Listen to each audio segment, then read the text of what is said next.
what are the top 5 structural issues for a home when it comes to a home inspection report? If you're a seller, what should you know? And if you're a buyer, what should you look out for? So let's dive in and get going.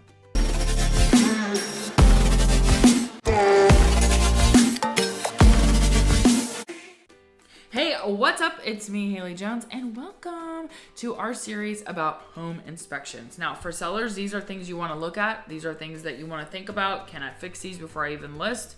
What might an inspector find about my home? What issues can I avoid before we get to the home inspection? As a buyer, these are things to be aware of, both when you go look at the house, but also on an inspection report. What are things that if you see like that happens all the time versus like what's not so common, right? So that's what we're going to talk about in this video, specifically related to structural components. So for example, if you're like, Haley, what the hell are you talking about structural components? That's things like foundation moisture and water intrusion, things like microbial growth along structural components, floor framing issues, foundation cracking or displacement, and then pier or girder support. So those are kind of the top 5 we're going to discuss because those are top 5 that came up in this analysis. Now, when I say analysis, my team pulled 150 home inspection reports from past client home inspections. We looked at 150 reports, we analyzed them, and then these were the top 5 issues that came up again when it came to structural findings. Now, this series includes plumbing, it includes roofing, it includes exterior issues, interior issues, it includes electrical, HVAC, all the things. So go check out all those other videos. If you don't care about structural components, then maybe you just don't even watch this one, right? But that being said, here we go. Number 1, by the way, as I mentioned, 150 home inspection reports, there were 290 findings related to structural issues or components in the home. All right, so these are the top 5 findings of those 290. So they were all compiled. What was the top 5 most mentioned things of those? We have a couple honorable mentions at the end, but that being said, let's go. It's time. Number 1, moisture on the foundation or block walls and water intrusion. So this is specific to the basement and the crawl space. This includes moisture on block walls, evidence of water intrusion, wet soils, standing water or dampness. So wet soils, standing water, dampness within the crawl space. You don't want that, right? Your crawl space should be dry. It should be dry, no matter the time of the year. Elevated moisture levels. So that includes like humidity within your crawl space area. And then, or on the blocking of the foundation, it could be wet. They shouldn't be wet, okay? And then efflorescence. I think I'm saying that correctly. It's efflorescence. It's like this, you can see it on the blocks. Like if you're looking in a foundation, on a foundation or in a basement, you can see this like, it looks like chalk almost. And that is evidence of some water intrusion or water issues. This is an issue because essentially this isn't good for your foundation, and it's also not good for, like, there shouldn't be water intrusion coming into your house. There should be no water intrusion. Your house should be pretty much like, there should be water floating around. There should not be water. Moisture and water intrusion, like that's happening within a basement or crawl space, tends to have impacts on your foundation, which tend to have impacts on your overall home, right? Like you don't want those things. So now as a seller, this one's a bit tough because sometimes like this is what it is, right? And a buyer is just gonna have to decide, you know, some of the other ones, like for example, if you go check out the home interior one, some of the home interior issues were things like closet doors that don't close. Well, that's an easy fix. Call the handyman, it's fixed. If you have a moisture intrusion problem, you know, that sometimes might mean you need a French drainer on the outside. That sometimes might mean you need a sump pump. You know, so that's a bit more extensive. So on the sell side, if this is something that you can go ahead and address before you list your home, then you want to do so. If you bought the home and there was an issue at the time that you bought the home and now 10 years later that issue was never addressed, then that might be something that's going to come back up and be a problem. So it just depends on the house. It depends on, as a seller, you know, your comfortability with addressing it or not. You may not even be aware that that's happening, in which case you can't do anything about it, right? So we just work with what we know.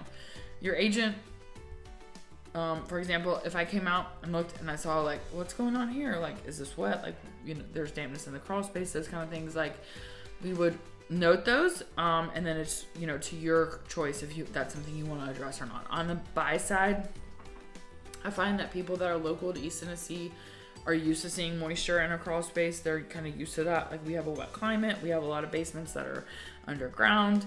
So a lot of, for the most part, people from here, this isn't as shocking. People that are relocating here, so all my relocation friends know that you're going to probably see moisture going on within a foundation or crawl space often.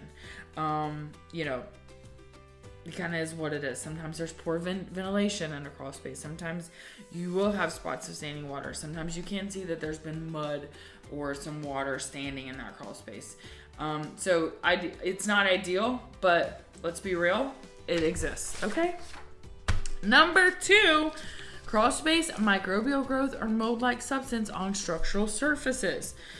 So this is suspected mold, fungal growth risk. So you see this often if you look in a crawl space and you see like floor joists and you see these like dots on the wood. You know, you don't want your wood, you know, well, you don't want mold problems, number 1, but number 2, not ideal. Again, as a seller, if you can treat this, treat it before, and then show evidence that you did have this treated. On the buy side, for some people, this is an absolute deal killer. And for others, they don't care. It just depends on how significant it is, how intrusive it is, that kind of thing. But again, what I find is people that are relocating here, this can often be shocking. If they're from a dry climate and they don't have as much like moisture as we have here, this can be very concerning.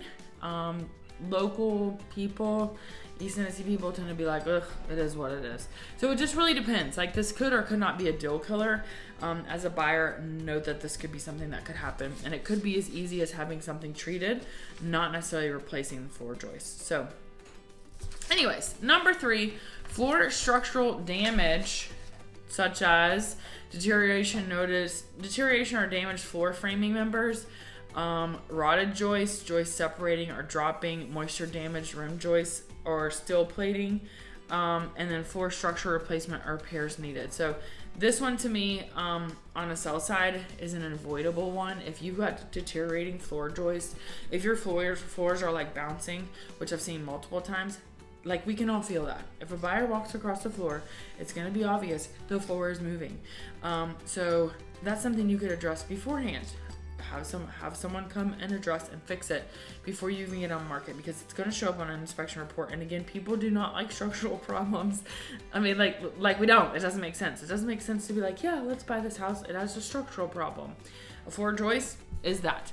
So if you can get this addressed before you list, that is a great idea. On the buy side, this is something to be aware of and know what your tolerance for something like this is. While we see moisture in a crawl space quite often, both on a floor joist or just, you know, wet crawl space floors or muddy floors, you don't often see rotted joists, joists that are splitting, you know, things that are just, there's clearly a lack of support or something going on with the floor joist. Not good. So on the buy side, you know, that's something that to me personally is a bigger issue, because like long term that's going to be a problem. So that is something that you often see on an inspection report when it comes to your floor joists. You know, rotted joists, no one needs that. Okay, no one needs that. Number 4, one again we see quite often, and again I do think it depends where you're from, what you're used to seeing, but number 4 is foundation cracks. Small cracks that need to be sealed or monitored. So for example, you'll see some cracking, maybe some slight stair stepping, and like your inspector will say this needs to be monitored. You might see large cracks or bowing. So for example, if there's a block wall, you know, it's one thing if there's like a crack right through this. Like say this is like a, how can I show you this? Say we're like this. These are blocks. And you might see just like a crack between the seam. You know, something that's like a little, But then if you start to see where the blocks are like pulling away, that's when you know there's a shift. So that's when on the cell side, you might have a structural engineer come out and look and see, is there a problem, and get a letter that says there is no problem if there's not actually a problem. Okay, if there actually is a problem, then you're gonna need to say that there's a problem. You gotta disclose. But if there's not a problem and your structural engineer says, no, this is just normal movement or whatever, like if this is normal separation, then that's fine. Now on the buy side, your inspector is gonna say there's cracking, and then you can see, go and look and see, is it separating? Is it bowing? Is one of these further out than the other? And then you can have a structural engineer come and assess if it's actually a problem that needs to be addressed. So there is kind of a order of operations, if that makes sense. We see cracking all the time. But when you start to see a wall bowing, you can tell. You can also look down the wall and you can see, oopsie, we got a problem. So something to keep in mind, something that you can always have a second opinion look at, because your inspector is telling you like, hey, I noticed this. Then a structural engineer is gonna look and say, hey, is it solid or not? You can also have a foundation person come and check it out. Just know that like a structural engineer has one purpose, a foundation person has another purpose. I'm gonna leave that right there. And if you want me to clarify, you can always give me a call. Okay, all right. All right, number 5 is inadequate, improper supports or piers or shimming at girders. Now, shimming, that's where you see like stuff is stacked, right? And it's like trying to shore something up. It's trying to make it solid. Sometimes it looks like a complete dumpster fire. And you got shims like all over the place and things are crooked. Like those are obvious things. I would say buyer beware. You know, sometimes the house is so old, like it is what it is. It's, you know, and that's where you as a buyer have to decide what you want. As a seller, you know, if you know like, hey, some of the supports look like trash and they look like they're making the house crooked, like let's get that fixed if possible. Sometimes it's not possible. But just know, like, if these are, you know, things that are specifically mentioned within this category are missing shims. OSB or plywood shims, so they're like not actually solid material. Piers that are spaced too far apart, so supports that are like not close enough together. Leaning, that's what I'm talking about, leaning. Dry stacked piers or no proper footing. So sometimes you'll see like literally, this sounds insane, a piece of like 2x4 like sitting in the dirt. Crooked. Come on. Like, what are we doing? Okay. So that could be fixed, right? That could be addressed on the sell side. As the buy side, you can absolutely ask for that to be fixed. This is one where I think buyer beware, buyer use caution, buyers be specific about who is fixing the issue. Just think about what I'm saying, okay? You know what I mean? But certainly, absolutely, you want to, you know, have it fixed, you know, most likely. Again, it depends on the transaction. I know I keep saying this, every home purchase is different. At the end of the day, on the sell side, you have to feel good about the closing. Did you get what you want, your timeline, all the things. On the buy side, are you comfortable with the house you're buying? And if these inadequate floor supports make you uncomfortable, then you want to ask for it to be addressed, or maybe it's not the house for you. You know what I mean? Okay, now, a couple honorable mentions when it comes to structural issues or structural components. Number 1, pest and insect evidence. So mud tubes, holes, trails, and insulation. This is like termite issues.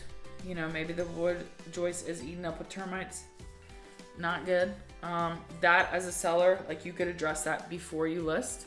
As the buyer, like you can ask for that to be fixed. You know what I'm saying? Now again, every transaction is different, okay? But missing crawl space, moisture barrier, unsealed vents. Unsealed vents all the time, we see this. Missing crawl space, moisture barrier. This happens quite often, and or there might be a barrier, but it's like pulled back on half the crawl space, or it's not covering the whole crawl space floor. So that one, as a seller, that is a completely avoidable one that could be addressed for much less cost than it will cost you if a buyer asks for it to be repaired. On the buy side, if you ask for it to be repaired, specify what you want. Just kind of keep it in mind. As a seller, avoid it. On the buy side, if you're requesting it, be specific. And then attic or roof framing issues. So this says H clips missing, collar ties missing, truss damage. We see truss damage a lot. Ridge boards that are not in contact. So it's like there's stuff up there, but they're not actually like doing anything. They're just not touching. So those are things that, again, absolutely are within a buyer's right to ask to be repaired, because that's not an improvement. That is an actual repair. Like those are structural things that should be solid. Nobody wants to be thinking like, are the trusses in the roof and my roof structure falling? Like nobody wants that, right? So those are things that can be fixed way ahead of time. All right, so as a quick summary, number 1, we said foundation, moisture and water intrusion issues. Number 2, suspected microbial or mold-like substances on the structural components themselves. Number 3, floor framing. I did that earlier. Floor framing deterioration, like joists, girders, and subfloor. They could be rotten, they could be separated, they could need reinforcement. Number 4 are foundation cracks or displacement or exposed footers. None of that we want. Foundation stuff people do not play with. And if you're a seller who's had a foundation repair, you want to disclose that and you want to provide that documentation. If there's a lifetime warranty, you want to provide that documentation. It is important. Number 5 is pier or girder support and shimming problems. So essentially, you got some weird looking supports in the foundation that aren't doing much, and they're not safe, they're not secure. So all of those are things that are most commonly mentioned in home inspection reports when it comes to structural components. Now, again, I just want to say this one last time. On the sell side, what of these things, if they exist in your home, could you address before you list your home for sale? On the buy side, what of these things would be deal breakers for you? First of all, you want to be aware, like, hey, on both sides, on the buy and sell side, like these are things that could come up in an inspection report. On the sell side, can I address them beforehand? On the buy side, what of these are deal breakers for me? And when it comes to structural components of a home are pretty major, right? So you always want to also have your due diligence done. So oftentimes an inspector is going to flag, hey, there's cracking. But a structural engineer is going to come and say, hey, here, this is what this is. It's not a big deal. They're going to tell you if it's a big deal. And then from there, you can get a quote for repair. So it's like there's a process to take. Just because it shows up on an inspection report doesn't necessarily mean that, like, hey, this is a deal breaker. If you need to come and have a second opinion or a specialist who specializes in that thing look at the issue, that's always advisable. And on the sell side, like, that's okay.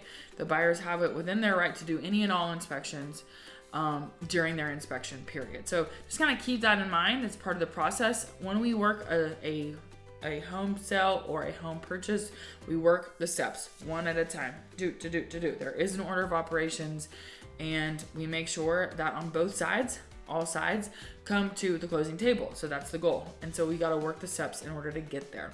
And sometimes that means you do have a structural engineer come. Sometimes that means you do have something tested for mold. Sometimes that means you do have, additional eyes to look at something. And then sometimes when it comes especially to foundation problems or issues that are flagged, a seller may also have someone come and check it out. A seller may also have their own structural engineer come and check it out. So say an inspector flags a crack and the buyer's like, well, we had this checked out, the structural engineer said this, and the quote was $10,000. Well, a seller may say, well, we're going to have a second opinion. You see this oftentimes with roofs as well. They might have their own person. They might hire someone else to come and look, right? And so that's where you have to have a meeting of the minds in a sense if this transaction is going to go forward. You got to come to whatever common ground that ends up being. And that might be the $10,000 is legit. That repair is needed. The seller may have someone say, no, this isn't needed. And so that's where you have to figure out what works for you on both the sell side and the buy side. So anyways, I just made myself out of breath talking about that, but I hope it was helpful for you. That being said, like I said, this is part of a series of all things home inspections, the most common findings when it comes to roofing, exteriors, plumbing, HVAC. So go check them all out. And of course, let me know your thoughts. Let me know your questions. And I hope this has been helpful. Always click subscribe because I have so much more to talk with you about. And of course, if you are looking to buy and sell a home, the reason why I make these videos is because I'm not cold calling anyone. I like to talk. Obviously, I'm an ex-teacher, former teacher. So here we are. So that being said, this is how I find clients. This is how clients find me. They know, like, and trust me because they watch my content and they're like, hey, we could work with her. So if you feel like that and you need an agent, please give me a call. I would love to work with you on the sell or purchase of your next property. I'm Haley Jones, and I'll see you on the next video.